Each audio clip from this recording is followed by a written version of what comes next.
Hello and welcome dear students, I am Rimi Jain. और last lecture में हमने देखा था कि सीरीज, सीक्वेंस और प्रोग्रेशन में क्या डिफरेंस होता है। अब हमारे सिलेबस में दो तरीके की प्रोग्रेशन हम यहाँ पे पढ़ने वाले हैं, तो अरिथमेटिक प्रोग्रेशन और सेकंड होगा जियोमेट्रिक प्रोग्रेशन।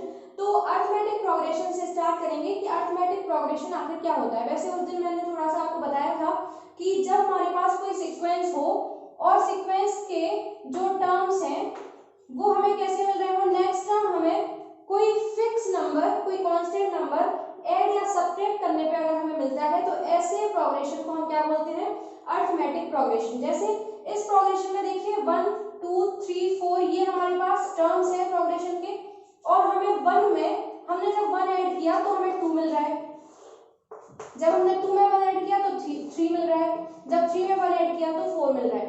ऐसे ही मान लीजिए हम अगर लिखते 1 फिर लिखते 0 फिर लिखते -1 फिर लिखते -2, तो इस प्रोग्रेशन में हमने क्या किया, 1 सब्ट्रैक्ट किया है हर टर्म में से। तो जब हमें कोई फिक्स नंबर ऐड या सब्ट्रैक्ट करने पे कोई प्रोग्रेशन मिलती जाती है कंटिन्यूअसली, तो हम उसको बोलते हैं अरिथमेटिक प्रोग्रेशन। अब इसकी डेफिनेशन देखिए किस तरीके से यहाँ पे दी गई है। A sequence a1 a2 a3 an, यहाँ पे a1 फर्स्ट टर्म को रिप्रेजेंट कर रहा है, a2 सेकेंड टर्म को रिप्रेजेंट कर रहा है, a3 थर्ड टर्म को। यानी कि जब हम यहाँ पे कोई नोटेशन लिखेंगे नीचे वो उसी नंबर के टर्म को रिप्रेजेंट करेगा। तो जैसे यहाँ पे हमने लिखा है an, अब n जो है ये कोई भी ऐसे हमारी nth टर्म, मतलब n की वैल्यू कोई भी नेचुरल नंबर हो सकती है, तो उस टर्म को ये रिप्रेजेंट कर रहा होगा। तो ये सीक्वेंस हमारा दिया है, तो sequence a1 a2 a3 is called arithmetic progression. कब कहते हैं सीक्वेंस को arithmetic progression? If an plus 1 equal to क्या हो, an plus d for all n belongs to n। ये n क्या है जो यहाँ पे नीचे लिखा हुआ है, ये नेचुरल नंबर्स हैं हमारे, यानी कि हम 1 से स्टार्ट करेंगे और फिर हम आगे बढ़ते जाएंगे। Where a1 is called first term and d is called common difference. अब इसका क्या मतलब है आप जरा समझिए, ये हमारे पास जो लिखा है यही हमारी मेन डेफिनेशन है। यहाँ पर हम जब n की वैल्यू 1 पुट करेंगे तो देखिए क्या मिलेगा, यहाँ पे हमें 1 + 1 equal to a1 plus d। इसका मतलब क्या है, देखिए a2 इक्वल टू क्या है, a1 प्लस d। अभी हमने आपको यहाँ पे डेफिनेशन में ही बताया कि a1 क्या है, a1 है फर्स्ट टर्म।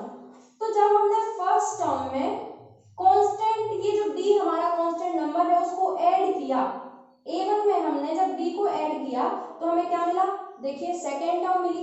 तो ये हमारा यहाँ से फर्स्ट नंबर मिल गया। जब हम इनकी वैल्यू यहाँ पे 2 पुट करेंगे तो हमें क्या मिलेगा, देखिए यहाँ पे जब 2 पुट करेंगे तो a3 मिलेगा और यहाँ से a2 मिलेगा और प्लस d। तो देखिए यहाँ पे थर्ड टर्म हमें कैसे मिली, जब हमने सेकेंड टर्म में d ऐड किया, यही मिल रहा है ना।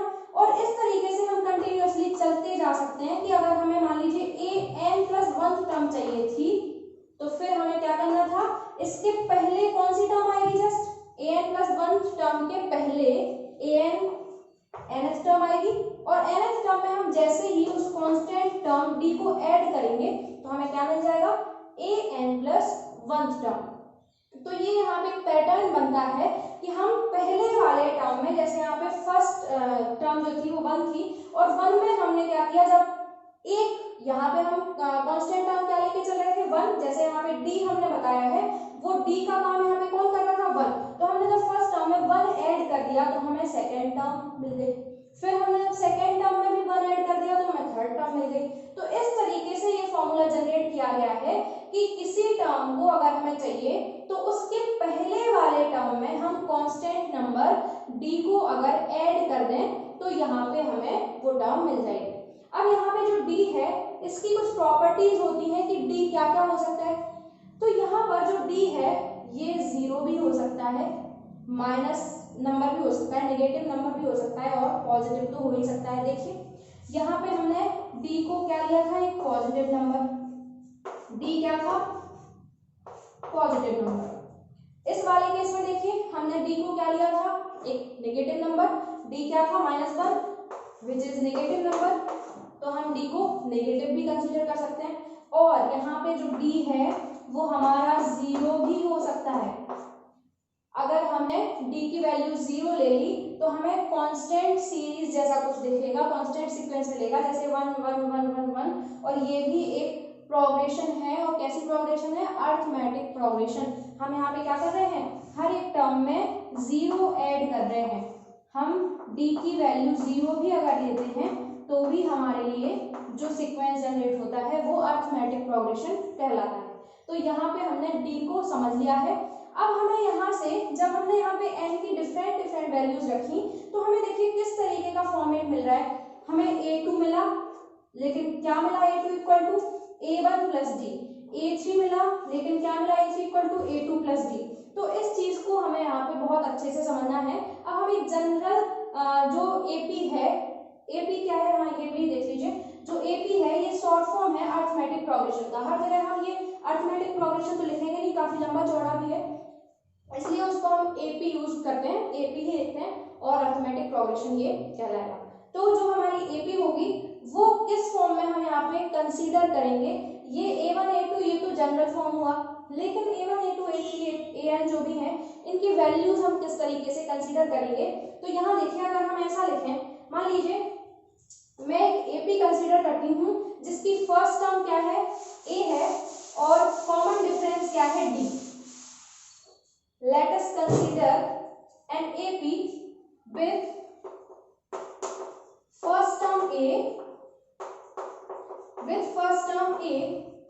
and common difference D। तो क्या मिलेगा हमें फिर? and common difference D। तो फिर किस तरीके की AP यहाँ पे जनरेट होगी? तो देखिए, फर्स्ट टर्म तो फर्स्ट टर्म है अपने आप में एकदम स्वतंत्र है कि नहीं।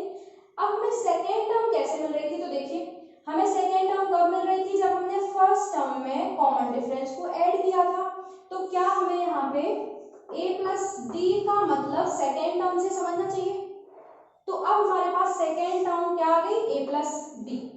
फिर देखिए थर्ड टर्म में कैसे मिल रही थी? थर्ड टर्म हमें सेकेंड टर्म में कॉमन डिफरेंस ऐड करके मिल रही थी। तो सेकेंड टर्म अब हमारी क्या है? a प्लस डी, और सेकेंड टर्म में हम d और ऐड कर दें तो हमें क्या मिल जाएगी? Third term. क्लियर है? अब हमें फोर्थ कैसे मिलेगी? इसका मतलब क्या बन गया? a प्लस 2d, यानी कि थर्ड टर्म हमें क्या मिली? a plus 2d। अब हमें फोर्थ टर्म कब मिलेगी? जब हम थर्ड टर्म में d ऐड कर देंगे। थर्ड टर्म में जब हम d ऐड करेंगे तो हमें यहाँ पे क्या मिलेगा? देखिए a प्लस 3d। तो क्लियर है यहाँ पे कि फर्स्ट टर्म हमारी a है, second term a plus d है, third term a plus 2d है, और fourth term a plus 3d है। यहाँ से एक पैटर्न जैसा कुछ बन रहा है कि अगर हम थर्ड टर्म की बात करते हैं तो हम फर्स्ट टर्म में ट्वाइस ऑफ d ऐड करते हैं, यानी d में हम कौन सा नंबर मल्टीप्लाई करेंगे? 2। कब? जब टर्म कौन सी है? थर्ड। जब फोर्थ टर्म है तो फिर यहाँ पे देखिए d का कोफिशिएंट क्या है? 3। जब सेकेंड टर्म है तो d का कोफिशिएंट क्या है? देखिए 1, और यहाँ पे भी कुछ d का कोफिशिएंट है। देखिए जब फर्स्ट टर्म है तो फिर d का कोफिशिएंट क्या 0 नहीं है? है कि नहीं है 0? तो हमें यहाँ पे याद रखना है जिस नंबर के टर्म की यहाँ पे बात हो रही है d का कोफिशिएंट उससे 1 कम होगा। अब ये कोई भी जनरल टर्म की हम बात कर सकते हैं। अब यहाँ पे हमने जब थर्ड की बात की तो d का कोफिशिएंट 2 लिया, जब हमने फोर्थ की बात की तो d का कोफिशिएंट 3 लिया। अब मान लीजिए मैं आपसे कहूँ कि 100th टर्म क्या होगी? 100th टर्म की अगर मैं आपसे बात करूं तो फिर क्या ऐसा कुछ लिख सकते हैं? a plus 99d। बताइए, हमने 100th टर्म पूछा तो d का कोफिशिएंट 100 से 1 कम होना चाहिए, उसके अकॉर्डिंग हमने क्या लिख दिया? a plus 99d। अब यहाँ पे ये जो हमारी प्रोग्रेशन हमने यहाँ पे ली है ये जनरल प्रोग्रेशन है, और जब हमें यहाँ पे कोई भी टर्म्स यहाँ पे कंसीडर करनी होती है तो हम इस तरीके से ये समझ लेते हैं, और इसी से हमारा जो जनरल टर्म है nth टर्म उसका फॉर्मूला भी जनरेट होने वाला है। कैसे होगा ये भी देख लीजिए। हमने आपको ये समझा दिया कि जिस नंबर की टर्म हमें चाहिए d का कोफिशिएंट उससे 1 कम होता है। तो अगर हम आपसे कहें कि nth टर्म बताइए, अगर nth टर्म हमने आपसे पूछा तो फिर d का कोफिशिएंट n से एक कम लेना चाहिए मुझे। हमने कहा कि nth टर्म मतलब an, ये क्या कहलाएगी nth टर्म, ये भी मैं आपको समझा चुकी हूँ कि जिस नंबर की टर्म होगी वो यहाँ पे नोटेशन में लिख सकते हैं। जैसे a2 को सेकेंड टर्म कहते हैं, a3 को थर्ड टर्म, तो an को क्या बोलेंगे nth टर्म, और यही जनरल टर्म भी होती है। तो जनरल टर्म जो होगी हमें nth टर्म निकालना है, मतलब इस फॉर्म में आप बताइए कैसे लिखेंगे। हमने क्या बोला था, a लिखेंगे और d का कोफिशिएंट क्या था, जिस नंबर की टर्म है उससे एक कम, तो फिर यहाँ पे क्या होना चाहिए n-1, और ये हमारा फॉर्मूला है। देख लीजिए, आप मिला लीजिए। जब हमने 100 टर्म निकाली तो a प्लस 99 लिखा, 99 को ऐसा लिख सकते हैं a plus 100 minus 1 into D, तो जो नंबर की टर्म है उससे एक कम, तो यहाँ पे nth टर्म है तो n से एक कम, तो ये हमारा बन गया यहाँ पे फॉर्मूला। और इस फॉर्मूले की हेल्प से हम किसी भी नंबर की टर्म निकाल सकते हैं अगर हमें कोई एपी का फर्स्ट टर्म पता हो और कॉमन डिफरेंस पता हो तो। जैसे मान लीजिए मैंने एग्जांपल लिया, एक कोई एपी लेते हैं जिसमें हमारी फर्स्ट टर्म है 4 और सेकेंड टर्म है 7 और 10 और ये 13, और ये यहाँ पे हमारी इनफाइनाइट कोई एपी है मान लीजिए, ठीक है। अभी मैं ये समझाऊंगी कि इनफाइनाइट और फाइनाइट क्या होता है। तो ये इनफाइनाइट मान लीजिए सीरीज है। अब मैंने आपसे कहा कि यहाँ पे आप 17 टर्म निकाल के बताइए, मतलब A17 आपको निकालना है। तो फॉर्मूला देखिए क्या कहता है, हमें क्या क्या चाहिए, फर्स्ट टर्म चाहिए, कॉमन डिफरेंस चाहिए, एन क्या है नंबर ऑफ टर्म, कौन से नंबर की टर्म हमें चाहिए। तो ए की वैल्यू देखिए इस एपी में 4 है, 4 पुट कर दिया। फिर हमें 17 टर्म चाहिए, मतलब एन की वैल्यू 17, फिर -1, और डी की वैल्यू क्या है, देखिए यहाँ पे कितना डिफरेंस है हर एक टर्म में, 3 का, मतलब यहाँ पे 3 पुट कर सकते हैं। तो ये हो जाएगा 4 16 इंटू 3 यानी कि 4 प्लस 48, मतलब कितना हो जाएगा 52। तो यहाँ पे जो 17 टर्म आई वो कितनी आई 52। तो यहाँ से हम देख पा रहे हैं कि अगर हमें फर्स्ट टर्म और कॉमन डिफरेंस पता है या कोई एपी दी हुई है तो हम फिर कोई भी टर्म यहाँ पे फाइंड कर सकते हैं आराम से, कोई हमें प्रॉब्लम नहीं होगी। अब बात आती है यहाँ पे कि ये फाइनाइट इनफाइनाइट क्या है। तो जब किसी एपी के हमें यहाँ पे क्या पता हो, फाइनाइट टर्म्स पता हो, जब हमें फाइनाइट एपी दी हो, मतलब कि हमने कहा कि एक एपी है 1 3 5 और ये कहाँ तक जा रही है 100 तक मान लीजिए या 99 तक। तो यहाँ पर जो हमें यहाँ पे लास्ट टर्म दी है वो कितनी दी है 99, यानी ये जो एपी है 1 से शुरू होके कहाँ खत्म हो जाएगी 99 तक। मतलब हमें दिख रहा है कि इसमें जो नंबर ऑफ टर्म्स होंगे वो कितने होंगे, फिक्स होंगे, हम काउंट कर सकते हैं। तो इसको हम बोलेंगे फाइनाइट एपी। क्या बोलेंगे इसको, फाइनाइट एपी। अब यहाँ पे ऐसी कोई एपी जिसमें हम कंटिन्यूअसली चलते जा रहे हैं, खत्म नहीं हो रही है टर्म्स, तो हम उसको इनफाइनाइट एपी बोलेंगे। और उसको डिनोट कैसे करते हैं, 3 बिंदुओं से, 3 पॉइंट्स हमने ऐसे देखे तो इसका मतलब हम समझते हैं कि ये जो एपी है ये खत्म नहीं होगी, इनफाइनाइट एपी ये कहलाएगी, ठीक है। तो इस तरीके से थोड़ा सा हमने बेसिक देखा। अब हम कुछ क्वेश्चंस करेंगे और उनके बेसिस पे और ज्यादा आपके जो बेसिक्स होंगे वो क्लियर होते जाएंगे। आइए देखिए, अब हमने यहाँ पे कुछ प्रॉपर्टीज लिखी हैं।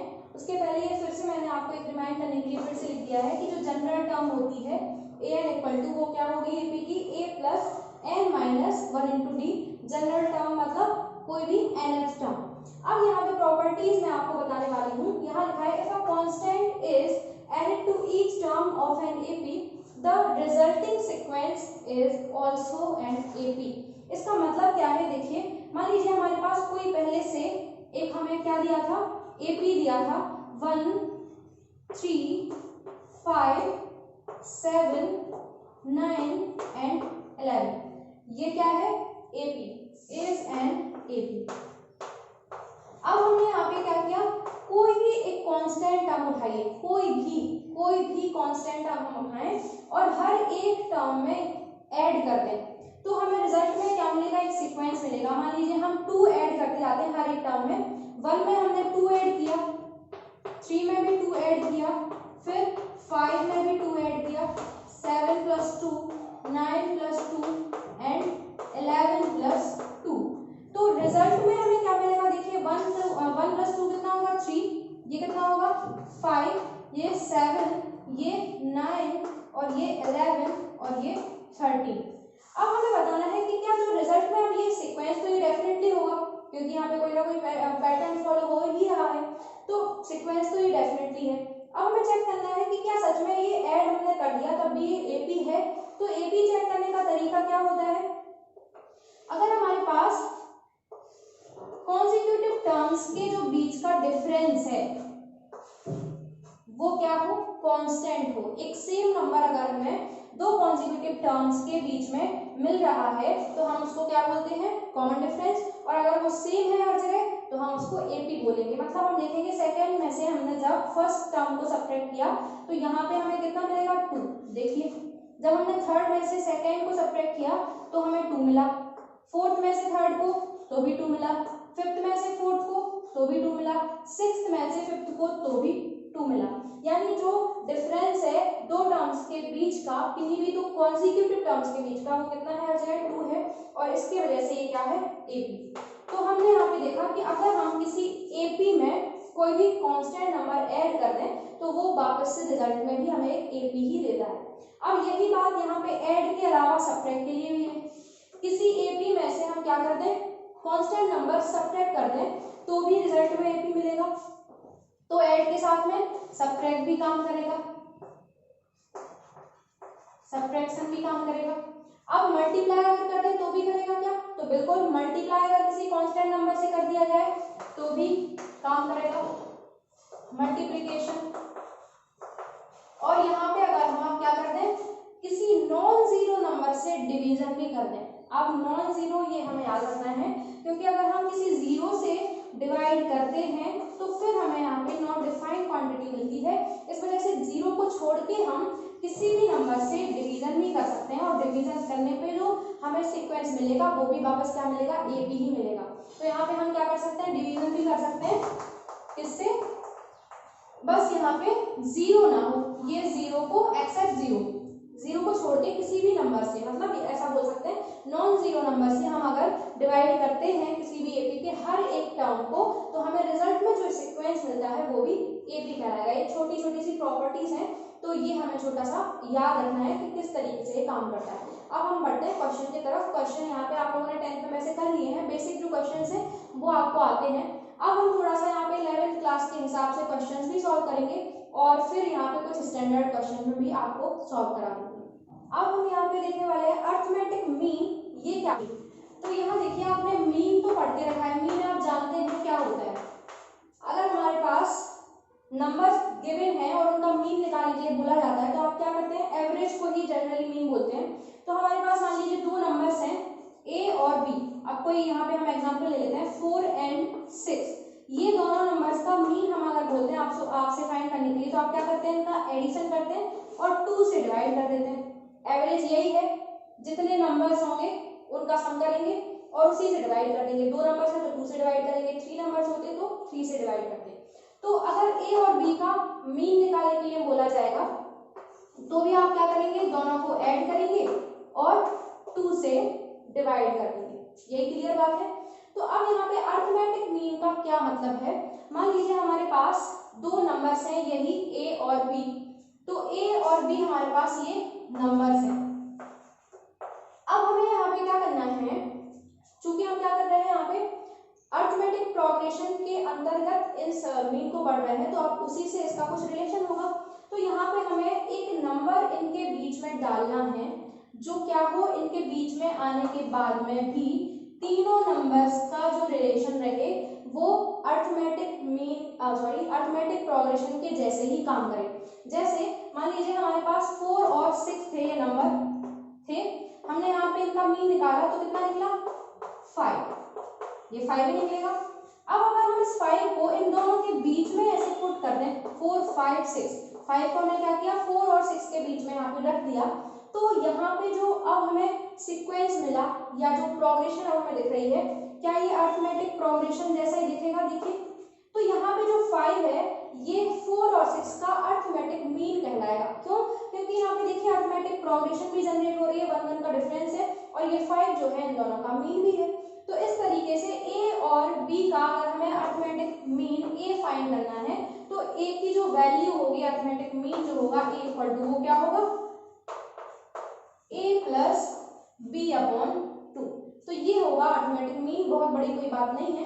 अब यहाँ पे मान लीजिए आप इसको थोड़ा सा अरिथमेटिक प्रोग्रेशन से रिलेट करके देखें। मान लीजिए हमारे पास ये नंबर्स थे ए और बी, तो फिर हमें ये भी पता है कि दो कॉन्जिक्यूटिव टर्म्स के बीच का जो डिफरेंस होता है वो इक्वल होता है। तो सेकेंड में से हमने फर्स्ट को सब्ट्रैक्ट किया, a माइनस ए, ये कॉमन डिफरेंस कहलाएगा। फिर हमने b में से a को सब्ट्रैक्ट किया, मतलब थर्ड टर्म में से सेकेंड को करेंगे तो भी हमें सेम डिफरेंस मिलना चाहिए। तो अब ये जो कि डिफरेंसेस हैं, कॉमन डिफरेंस है, तो ये हर जगह इक्वल होता है, तो हम इनको इक्वल कर सकते हैं। देखिए इसको सॉल्व करेंगे, a को लेफ्ट में लेके आएंगे तो यहाँ से क्या मिलेगा आपको 2a, और a को राइट में लेके जाएंगे तो a प्लस बी। तो यहाँ से भी जो a की वैल्यू हमें मिली वो क्या मिली, a प्लस बी अपॉन 2। तो हमारा जो अरिथमेटिक मीन है उससे आप समझ गए होंगे कि इसका मतलब क्या होता है। जब दो नंबर के बीच में हम किसी नंबर को ऐसे डालते हैं, बीच में डालते हैं कि वो हमें एक अरिथमेटिक प्रोग्रेशन रिजल्ट में दे, तो उसको हम अरिथमेटिक मीन बोलेंगे। अब यहाँ पे क्या हम दो नंबर के बीच में एक ही अरिथमेटिक मीन डाल सकते हैं? बताइए, थोड़ा सोचिए। क्या यहाँ पे हमारे पास अगर दो नंबर्स हैं a और b, तो इनके बीच में क्या सिर्फ एक ही नंबर को ढूंढा जा सकता है जो हम डालें तो हमें रिजल्ट में प्रोग्रेशन मिले? नहीं, हम यहाँ पे एक से ज्यादा मीन भी डाल सकते हैं। अगर हमारे पास a1 a2 a3 एक से ज्यादा मीन भी हम यहाँ पे डाल सकते हैं। इसका एग्जाम्पल देखेंगे आप। जैसे हमारे पास कोई नंबर है 4 एंड 16, जब इनके बीच में हमसे एक मीन डालने के लिए बोला गया तो फिर हम क्या करेंगे, दोनों का सम अपॉन 2, मतलब कितना आएगा यहाँ पे, सिर्फ अगर a डालने के लिए बोला गया तो क्या आएगा a की वैल्यू, बताइए 10 आएगी क्या?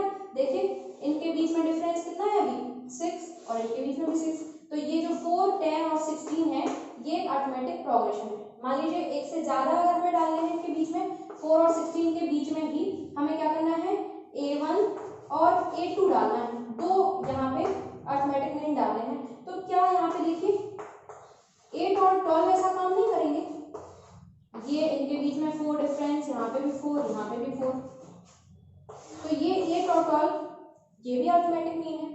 तो इससे यहाँ पे हमें क्या माइंड में अपने फिक्स करना है कि अगर हमारे पास दो नंबर्स हैं उनके बीच में हम एक से ज्यादा अरिथमेटिक मीन को पुट कर सकते हैं, फाइंड कर सकते हैं। तो जब क्वेश्चन आएगा तो मैं आपको ये समझाऊंगी किस तरीके से हम किन्हीं दो नंबर्स के बीच में एक से ज्यादा मीन को यहाँ पे फाइंड कर सकते हैं। तो ये आपको एक थोड़ा सा अपने माइंड में फिक्स कर लेना है कि अरिथमेटिक मीन आखिर होता क्या है। ये पूरा सीधा रिलेट किससे है, अरिथमेटिक मीन जो है वो एवरेज से ही यहाँ पे रिलेटेड है। जैसे हम एवरेज निकालते थे वैसे ही हमें यहाँ पे मीन निकालना है। अब यहाँ पे एक और चीज बची है इंट्रोडक्शन पार्ट में, वो क्या है, sum of terms of n AP. तो ये और हमें यहाँ पे देखना है कि किस तरीके से हम किसी एपी के जो टर्म्स हैं उनका सम फाइंड कर सकते हैं थोड़े से कम मेहनत से। जैसे अगर हमें कोई एपी दी है उसमें 100 टर्म है, 1 2 3 4 और अप टू 100, हम ऐसे काउंट करने लगे तो हमें बहुत टाइम लगेगा। 100 तो फिर भी ठीक है, हमें यहाँ पे 1000 टर्म्स दे दी जाए, 2000 टर्म्स दे दी जाए तो उनका सम निकालने में बहुत देर लगेगी और बहुत परेशानी भी होगी। तो इसको सम निकालने के लिए हम क्या करेंगे, फॉर्मूला यूज यहाँ पे करने वाले हैं, और ये हम 10th में पढ़ चुके हैं। तो सम और देखेंगे, इसके बाद में हम स्टार्ट करेंगे क्वेश्चन हमें किस तरीके से सॉल्व करने हैं। तो इस तरीके से हमने अभी इंट्रोडक्शन पार्ट देखा अरिथमेटिक प्रोग्रेशन के लिए। अब हमारा यहाँ पे एक और टॉपिक रह गया है जो है sum of n terms of n AP. किस तरीके से एन टर्म्स का सम हम यहाँ पे निकालेंगे वो हम नेक्स्ट लेक्चर में देखेंगे, और नेक्स्ट लेक्चर में ही हम 9.2 जो है वो भी स्टार्ट करेंगे। अब आपको थोड़ा सा यहाँ पे मजा आएगा क्वेश्चन सॉल्व करने में, और स्टैंडर्ड क्वेश्चन को भी मैं लेके चलूंगी साथ साथ में। पहले एनसीईआरटी की एक्सरसाइज सॉल्व करूंगी, उसके बाद में एक्स्ट्रा क्वेश्चन में भी आपको सॉल्व करा दूंगी। तो देखते रहिए, बने रहिए मेरे साथ। Thank you for watching.